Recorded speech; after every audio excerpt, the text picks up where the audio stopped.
오후 예배에 함께 보실 말씀입니다. 갈라디아서 3장 26절에서 4장 7절까지 말씀입니다.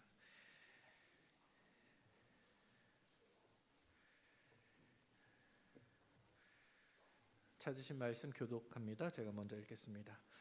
너희가 다 믿음으로 말미암아 그리스도 예수 안에서 하나님의 아들이 되었으니 누구든지 그리스도와 합하기 위하여 세례를 받은 자는 그리스도로 옷 입었느니라.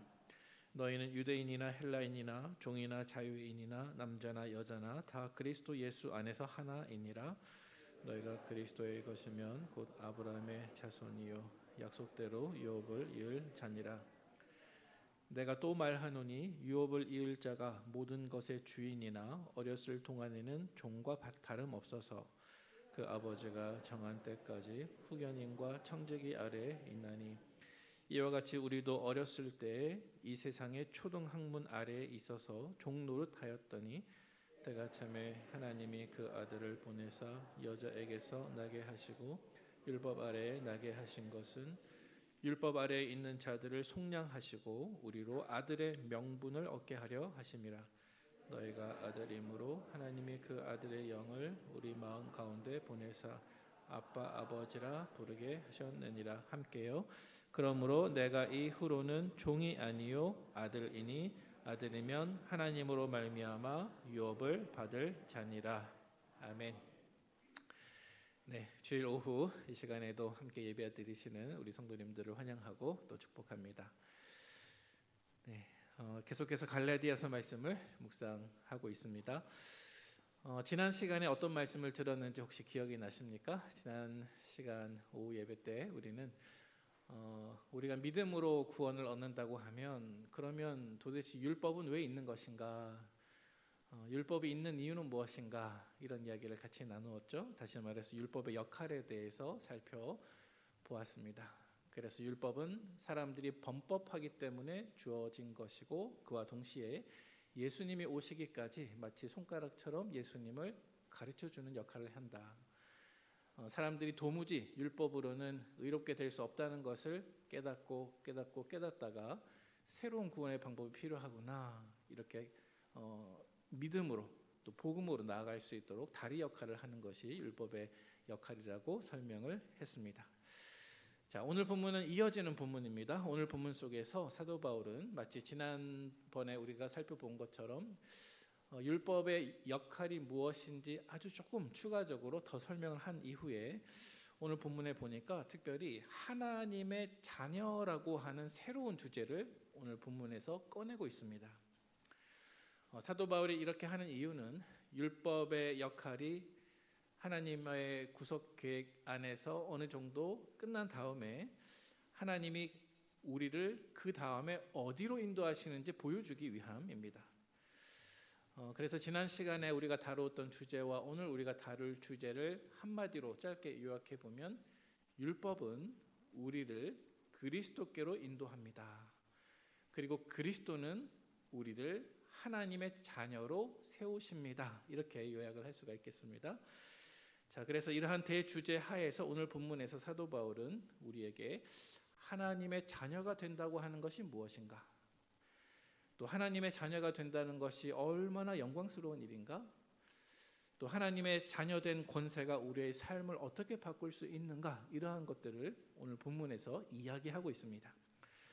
자, 오늘 본문은 크게 두 가지 부분으로 구분해서 묵상할 수가 있습니다. 먼저 첫 번째로는 갈라디아서 3장 26절에서 29절까지 말씀인데 그리스도인의 현재 신분입니다. 그리고 그 신분은 곧 하나님의 자녀입니다. 그리고 오늘 본문의 크게 두 번째 부분은 갈라디아서 4장 1절에서 7절까지 본문인데 이 본문의 주제는 하나님의 자녀가 받는 그 신분의 영광에 대해서 말씀하고 있습니다. 우리 같이 한번 살펴보도록 하겠습니다. 자, 우리가 말씀을 조금 더 자세하게 살펴보기 전에 먼저 대략적으로 여러분 눈으로 한번 우리 갈라디아서 3장 26절에서 29절까지 말씀을 한번 눈으로 훑어보시기를 바랍니다. 갈라디아서 3장 26절에서 29절까지 말씀을 눈으로 성경책을 통해서 한번 쭉 훑어보시면 매 절마다 반복적으로 등장하는 한 단어가 보이실 거예요. 그 단어가 무엇입니까? 예, 정답이십니다. 그리스도라고 하는 단어가 계속 반복되고 있습니다. 우리 자막을 한번 보여주시죠. 그래서 26절 보면 그리스도 예수 안에서, 27절 보면 그리스도로 옷 입었느니라, 28절에 그리스도 예수 안에서, 29절에 너희가 그리스도의 것이면. 자, 다시 말해서 오늘 본문의 첫 번째 단락에 해당하는 갈라디아서 3장 26절에서 29절까지 말씀의 가장 중요한 키워드는 그리스도입니다. 자, 여러분, 그리스도가 왜 중요할까요? 우리는 지금까지 갈라디아서 말씀을 묵상하면서 구원은 율법의 행위가 아니라 오직 믿음으로 얻는 것이다, 계속 이야기하고 있죠. 자, 그런데 여기서 우리가 놓치지 말아야 할 한 부분이 있습니다. 만약에 구원이 율법의 행위가 아니라 믿음으로 얻는 것이다 라고 말한다면, 그러면 그 믿음의 대상은 누구인가 하는 질문을 우리가 물어야 되겠죠. 자, 구원이 율법의 행위가 아니라 믿음으로 얻는다고 했을 때 그 믿음의 대상은 누구입니까? 그리스도이시죠. 예, 맞습니다. 그래서 오늘 본문에서 그리스도가 키워드가 되는 것입니다.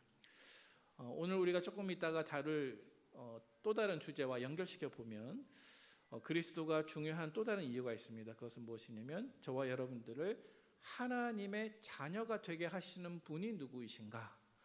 그 해답 또한 그리스도입니다. 맞습니다. 우리를 하나님의 자녀가 되게 하시는 분 역시 그리스도이십니다. 자, 그래서 오늘 본문 말씀 속에서 그리스도라고 하는 말이 믿음의 대상으로서, 또 믿음의 내용으로서 우리를 하나님의 자녀로 삼아 주시는 그 분으로서 우리에게 강조가 되고 있습니다. 자, 먼저 첫 번째로 26절 말씀을 같이 한번 읽어보도록 하겠습니다. 시작. 너희가 다 믿음으로 말미암아 그리스도 예수 안에서 하나님의 아들이 되었으니. 아멘. 자, 다 살펴볼 수는 없지만 이 26절 말씀 속에서 확인하면 좋을 두 가지 부분이 있습니다. 자, 먼저 상반절에 말씀을 잠깐 띄워주시기 바랍니다. 다 믿음으로 말미암아. 예, 우리 앞에 자막을 한번 띄워주시기 바랍니다. 우리 노란색 글자를 한번 보세요. 상반절에 다 믿음으로 말미암아, 그리고 하반절에 하나님의 아들이 되었으니. 제가 강조해 나왔는데요. 이 노란색으로 강조된 첫 구절만 따로 떼서 한번 연결시켜 보도록 하겠습니다. 자, 그 다음 자막 보여주시면, 그럼 어떻게 되겠습니까? 다 믿음으로 말미암아 하나님의 아들이 되었으니.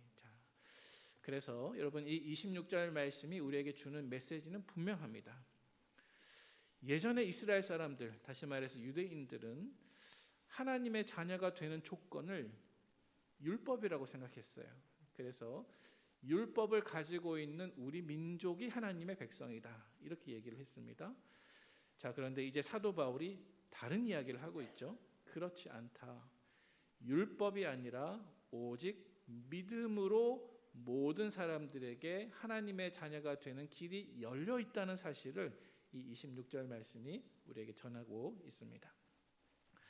자, 그 다음에 이어지는 27절 말씀 같이 읽어보겠습니다. 시작. 누구든지 그리스도와 합하기 위하여 세례를 받은 자는 그리스도로 옷 입었느니라. 아멘. 자, 이 27절 말씀에서 중요한 두 가지 단어가 있습니다. 제가 강조해 놓았는데요. 첫 번째는 세례라고 하는 단어이고, 두 번째는 그리스도로 옷이라고 하는 단어입니다. 헬라어로 세례라고 하는 단어는 밥티스마라고 하는데, 세례를 받다 혹은 세례를 주다에 해당하는 동사 밥티조는 그 뜻이 잠기다, 완전히 적시다, 가라앉히다라고 하는 뜻을 가지고 있습니다. 사실 이 당시에 세례라고 하면 온몸이 물속에 푹 잠기는 침례가 세례의 형식이었죠. 자, 그래서 말 그대로 물속에 잠기다, 완전히 적시다, 가라앉히다, 이것이 세례입니다. 자, 이때 물이 세례의 도구가 되는데요. 여기서 사용되고 있는 물이 두 가지 의미가 있습니다. 때로는 죽음을 상징하기도 하고 또 때로는 생명을 상징하기도 합니다. 그래서 세례를 받는 사람이 물속에 깊이 들어갈 때, 잠길 때, 그것은 그 물이 죽음을 의미합니다. 물속에 들어가면 죽을 수밖에 없죠. 자, 그런데 물 밖에 다시 나오는 것은 생명과 부활을 또 상징합니다. 자, 그래서 우리 믿는 사람들이 물속에 푹 잠겼다가 다시 일어나는 그 세례를 받는 것이 어떤 의미가 있습니까? 성도가 세례를 받는다고 하는 것은 우리가 예수님과 영적으로 연합되었습니다를 고백하는 거죠. 그래서 한편으로는 죽음이고 한편으로는 부활이죠. 예수님의 죽으심과 합하여서 하나가 되었고 또 예수님의 부활과 합하여서 우리가 하나가 되었습니다. 주님과 우리가 연합되었습니다. 이러한 고백을 하는 것이 세례입니다. 자, 그런데 이러한 연합이 우리의 신분으로 나타나서 이렇게 연합된 사람은 하반절 말씀에 보니까 그리스도의 옷을 입는다라고 말씀하고 있습니다. 자, 예수님과 우리와 연합되는 것이 우리의 신분이 달라진다는 것을 의미하는 것입니다. 당시 로마 사회 안에서 옷이 가지고 있는 역할, 굳이 로마 사회가 아니라 우리도 마찬가지죠. 우리 옛날에도 로마 사회 안에서 옷이 가지고 있는 역할이 무엇이냐면 그 사람의 신분을 나타내는 역할을 했습니다. 그래서 노예의 옷을 입고 있으면 그 사람은 노예입니다. 자유인의 옷을 입고 있으면 그 사람은 자유인입니다. 자, 그래서 로마 사회에서는 한 어린아이가 점차 커서 성인이 되면 옷이 바뀌어지게 돼요. 우리 PPT 화면을 잠깐 보여주시길 바랍니다. 예. 자, 그림을 보시면 로마 시대에 어린아이들이 입고 있었던 옷이 한쪽 편에 있고 또 여러분이 보시기에 왼쪽 편인가요? 우리 성인이 되면 입는 옷이 따로 있습니다. 자, 그런데 어린이가 성인이 되면 그림에서 보는 것처럼 특별한 옷을 입습니다. 로마 사람들이 입었던 한쪽 어깨에서 다른 쪽으로 이렇게 내려가는 것 같은 저런 모양이 있는 옷을 가리켜서 토가라고 하는데요. 저 옷은 어린아이들에게는 입히지 않고 반드시 성인식을 거쳐서 어른으로 인정됐을 때 저 옷을 입혀줍니다. 그리고 저 옷을 입고 있으면 자유인이라고 하는 의미가 주어져 있습니다. 자, 그래서 사도 바울은 이와 같은 방식으로 갈라디아 교회 성도들도 율법이라고 하는 옛 옷을 벗어버리고 그리스도라고 하는 새로운 믿음의 방법으로 의의 옷이 우리 성도들에게 새 옷처럼 입혀졌다는 사실을 말씀하고 있는 거예요. 자, 그래서 오늘 우리가 사실 오전에 살펴본 말씀인데 에베소서 4장 23절 24절 말씀 우리 같이 읽어보겠습니다. 시작. 오직 너희의 심령이 새롭게 되어 하나님을 따라 의와 진리의 거룩함으로 지으심을 받은 새 사람을 입으라. 예. 자, 그래서 방금 읽은 우리 27절 말씀 속에서 세례를 받은 자는 그리스도로 옷 입었느니라. 여기서 옷이라고 하는 것이 그냥 아무렇게나 등장한 것이 아니라 세례를 받은 사람은 그 사람의 신분이 바뀌었다고 하는 것을 나타내기 위해서 이렇게 기록을 하고 있는 것입니다. 그래서 죄인들이 감옥에 가면 죄수복을 입지만 감옥에서 나오면 더 이상 죄수복을 입지 않는 것처럼 옷을 갈아입는다고 하는 것은 그 사람의 삶의 정체성과 방향이 완전히 바뀌는 것이죠. 자, 마찬가지로 신앙도 그렇습니다. 우리가 신앙을 가진다고 하는 것은 우리의 옛 옷, 우리의 과거의 삶의 모습, 우리의 옛 사람의 삶을 미련 없이 벗어버리고 그리스도라고 하는 새 옷을 입는 것이 바로 우리의 신앙입니다. 그래서 주님께서는 이 시간 저와 여러분들에게 질문을 하십니다. 사랑하는 아무개야, 너는 지금 어떤 옷을 입고 있느냐? 너는 지금 어떤 옷을 입고 있느냐? 우리 주님께서 우리에게 물어보십니다. 우리 사랑하는 북문의 성도 여러분, 여러분들에게 익숙했던 옛 과거의 옷, 죄인의 삶을 이제 벗어버리고 하나님께서 우리에게 입혀주신 그리스도라고 하는 새 옷을 몸에 딱 달라붙게 착용하셔서 새로운 삶의 방법으로 살아가시는 우리 성도님들 되시기를 바랍니다. 오늘 본문의 두 번째 단락으로 넘어가도록 하겠습니다. 오늘 본문의 두 번째 단락은 갈라디아서 4장 1절부터 7절까지 말씀이고요. 그 두 번째 단락의 주제는 하나님의 자녀가 받는 신분의 영광입니다. 자, 먼저 갈라디아서 4장 1절부터 3절까지 말씀을 함께 봉독하도록 하겠습니다. 시작. 내가 또 말하노니 유업을 이을 자가 모든 것의 주인이나 어렸을 동안에는 종과 다름이 없어서 그 아버지가 정한 때까지 후견인과 청지기 아래에 있나니 이와 같이 우리도 어렸을 때에 이 세상의 초등학문 아래에 있어서 종 노릇하였더니 아멘. 자, 방금 읽은 이 말씀의 의미가 무엇인지 굉장히 좀 어렵습니다. 왜냐하면 당시 문화적인 배경을 우리가 알아야 되기 때문에 그렇습니다. 일단 방금 사도 바울이 이 본문 속에서 이야기하고자 하는 것은 예수님이 이 땅에 오시기 전까지 율법이 어떤 역할을 했는지 다시 한번 우리에게 설명을 하고 있습니다. 자, 그리고 이렇게 설명하는 과정을 통해서 갈라디아 교회 성도들이 예수님을 믿는 믿음에서 율법의 행위로 다시 되돌아가려고 하는 것이 하나님의 구원 계획에 완전히 역행하는 어리석은 일이라고 하는 것을 또 한편으로는 이야기하고 있습니다. 여러분, 갈라디아 교회 성도들이 믿음의 방법에서 율법으로 다시 한번 돌아가는 이것이 왜 어리석은 일이 될까요? 다시 한번 로마 사회의 문화로 우리가 돌아가야 될 것 같습니다. 로마 사회에서 이 당시 아버지들은요, 한 가정의 가장인 아버지들은 자기가 살아있는 동안에 자기 가족 구성원에 대한 아주 강한 법적인 권한을 가지고 있었습니다. 자, 그래서 한 가정의 아들 혹은 입양된 아들은 아버지가 지정한 날짜가 되기까지, 다시 말해서 아버지가 성인으로 인정하는 그날까지 비록 아들이었지만 자기 가문의 재산에 대해서 어떠한 결정권도 행사할 수가 없었습니다. 물론 법적으로는 주인의 아들 혹은 입양된 아들이라고 하면 그 가문의 재산을 다 이어받을 수 있는 정당한 권리가 있었지만, 그러나 그 아들이 아직 성인이 되지 못했다고 하면, 아직 어린아이라고 하면 이 아이는 성인이 될 때까지는 어떠한 권리도 행사할 수가 없었습니다.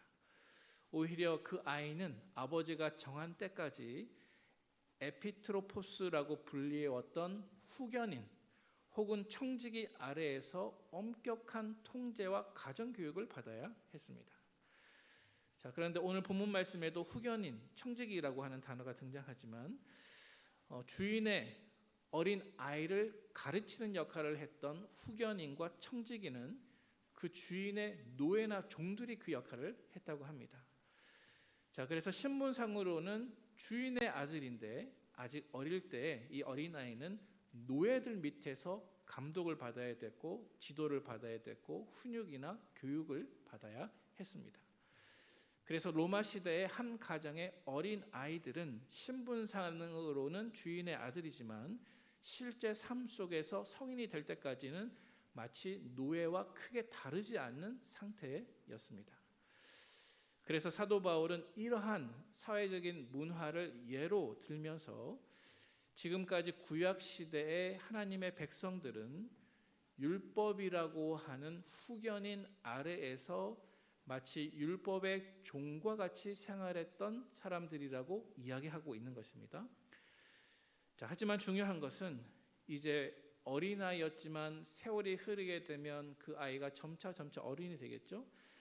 그래서 이제 세월이 흘러서 어린아이였다가 그 주인의 아들이 성장을 하게 되면, 다시 말해서 이제 때가 되면 계속 똑같은 후견인과 청지기 아래에서 계속 종과 같이 머무는 것이 아니라 이제 때가 되면 그 주인의 아들은 자유를 누리게 됩니다.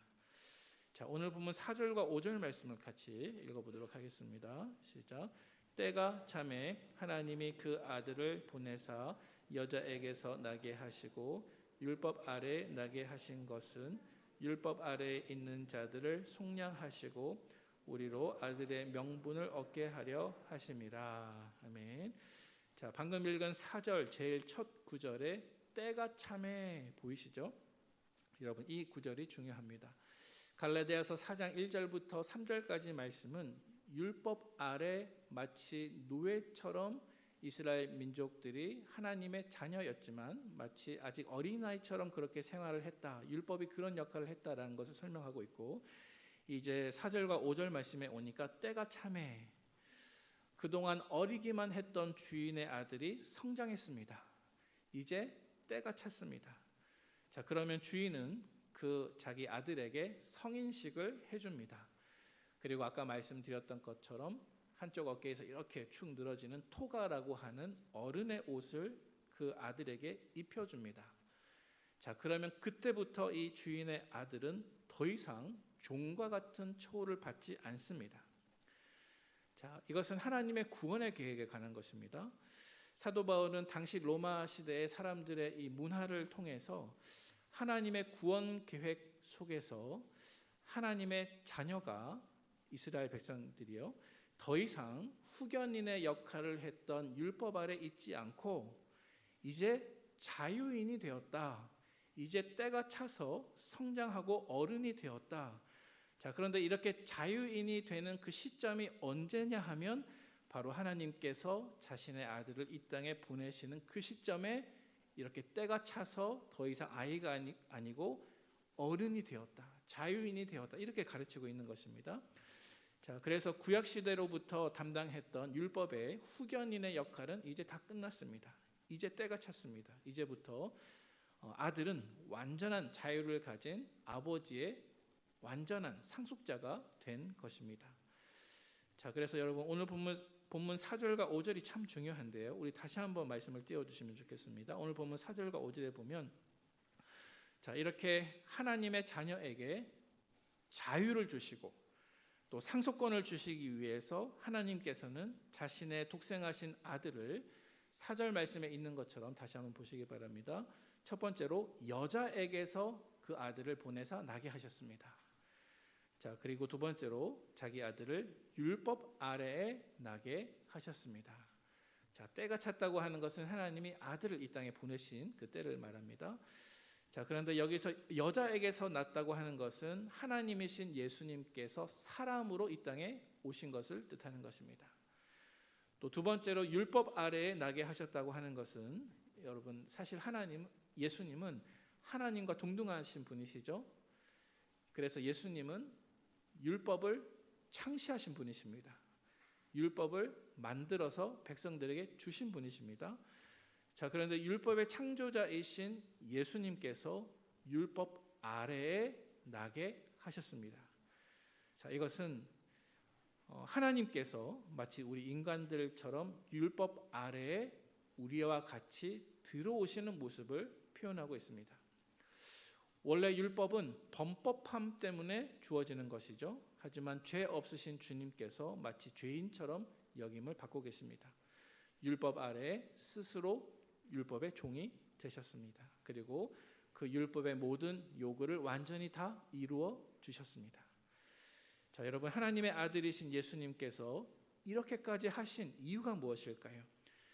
여자에게서 나게 하시고 율법 아래에 스스로 들어가셔서 그 종이 되시는 이러한 일을 했던 이유가 무엇입니까? 그것이 바로 5절 말씀에 기록되어 있죠. 5절 말씀에 이렇게 말하고 있습니다. 이것은 율법 아래에 있는 자들을 어떻게 해요? 속량하시고 또 우리로 아들의 명분을 얻게 하려 하심이라. 자, 다시 말해서 마치 율법이라고 하는 가정교사 밑에 놓여 있던 어린아이와 같은 우리들을 이제는 율법에서 풀어주시고 속량해 주시고 이제 더 이상 어린아이가 아닌 자유인으로 아버지의 모든 영광에 참여하는 상속자로, 오늘 성경대로 말하면 우리로 아들의 명분을 얻게 하시려고, 조금 더 쉽게 말하면 우리를 하나님의 자녀가 되게 하시려고 예수님께서 이 땅에 오셔서 구원의 모든 일들을 이루어 주셨다는 것입니다. 자, 다시 말해서 예수님께서 이 땅에 오신 이유는 우리를 율법의 종과 같은 자리에서 이제 신분을 바꾸어 주셔서 더 이상 종이 아니라 아들의 자리로 옮겨 주시기 위해서 이 땅에 오신 것입니다. 자, 따라서 사도 바울은 갈라디아 교회 성도들에게 더 이상 율법의 종으로 돌아가는 것은 너무나 어처구니 없는 어리석은 일이라고 강변하고 있는 것이죠. 이제는 우리가 율법의 종이 아니라 예수 그리스도로 말미암아 아들의 방식으로 살아가야 한다는 것을 지금 말씀하고 있습니다. 자, 그렇다면 마지막으로요, 여러분, 우리가 더 이상 율법의 종이 아니라 아들이라고 하면 아들이 살아가는 삶의 방식은 무엇일까요? 오늘 본문 마지막으로 6절과 7절 말씀을 우리가 읽어보도록 하겠습니다. 읽겠습니다. 시작. 너희가 아들이므로 하나님이 그 아들의 영을 우리 마음 가운데 보내사 아빠 아버지라 부르게 하셨느니라. 그러므로 내가 이후로는 종이 아니요 아들이니 아들이면 하나님으로 말미암아 유업을 받을 자니라. 아멘. 자, 말씀을 잠깐 띄워주시기 바랍니다. 먼저 6절 말씀에 제일 앞에 너희가, 자, 그 다음에 뭐라고 기록하고 있습니까? 아들임으로. 네. 여러분 이 말씀을 잘 기억하시기 바랍니다. 너희가 아들임으로. 다시 말해서 이제 예수 그리스도 안에 있는 모든 사람들에게는 하나님의 자녀라고 하는 법적인 지위가 이미 확보되었습니다. 이미 확보되었습니다. 사실 나는 현재도 여전히 죄를 지을 수밖에 없는 죄인이지만 이미 법적인 지위는 하나님의 자녀입니다. 하나님의 아들입니다. 또 하나님의 딸입니다. 아멘. 네. 자, 그다음 구절을 보시기 바랍니다. 자, 너희가 아들이므로, 그다음 구절에 보니까 하나님이 그 아들의 영을 우리 마음 가운데 보내사. 자, 여러분 법적인 지위로 이제 더 이상 종이 아니라 자유한 하나님의 자녀들에게 하나님이 무엇을 허락해 주셨습니까? 이 구절에 보니까요, 그 아들의 영을 허락해 주셨죠. 자, 다시 말해서 성령님을 허락해 주셨습니다. 자, 여기서 성령님은 우리가 하나님의 자녀인 것을 보증해 주시는 분이십니다. 자, 그리고 가장 중요한 것은 6절 하반절 말씀과 7절 하반절 말씀입니다. 자, 말씀을 보시기 바랍니다. 여러분, 법적으로 하나님의 자녀로서의 지위를 가지고 있는 사람에게 어떤 특권이 있습니까? 우리 6절과 7절 하반절 각각 말씀해 보니까, 자, 먼저 첫 번째로 6절 하반절 말씀해 보니까 우리는 하나님을 아빠 아버지라고 부를 수가 있습니다. 그 아들의 영을 우리 마음 가운데 보내셔서 아빠 아버지라 부르게 하셨느니라. 자, 여러분, 히브리 말로 아바 아버지, 이것이 우리 한국말로 지금 아빠 아버지라고 번역이 되었는데요.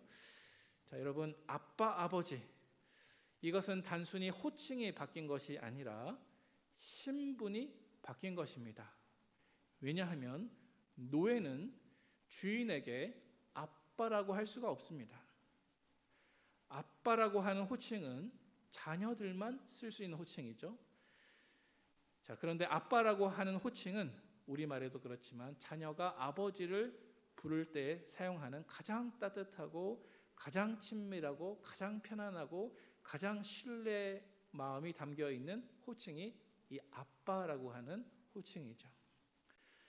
자, 마치 아이가 밖에서 놀다가 몸에 흙탕물이 묻었어도 아빠 하고 달려가서 품에 안길 수 있는 것처럼 저와 여러분들이 하나님과 바로 이러한 관계를 이제 누릴 수 있다는 사실을 기억하시면 좋겠습니다.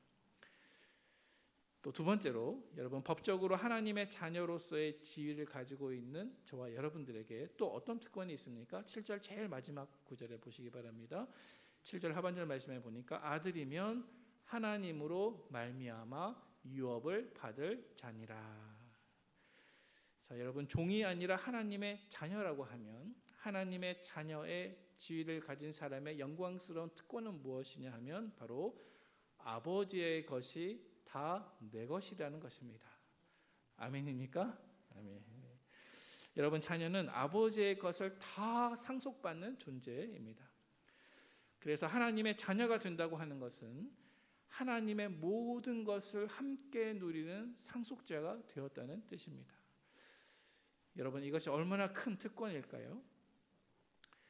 이 세상 어떤 유산과도 비교할 수 없는 하나님의 나라와 영광과 생명을 함께 누리는 특권을 의미합니다. 자, 따라서 사랑하는 우리 성도 여러분, 저와 여러분들의 시선은 이 땅이 아니라 하나님께 있어야 할 줄로 믿습니다. 율법의 역할은 우리를 그리스도께로 인도하는 그 가정교사로서의 역할로 끝난 것입니다. 이제 저와 여러분들은 그리스도를 통해서 자유를 얻은 성인과 같은 하나님의 자녀가 된 것입니다. 이러한 자녀로서의 특권을 하나님과 나와의 관계에 있어서 또 내가 바라보는 소망에 있어서 풍성하게 누릴 수 있는 우리 성도님들 되시기를 바랍니다. 함께 기도하겠습니다.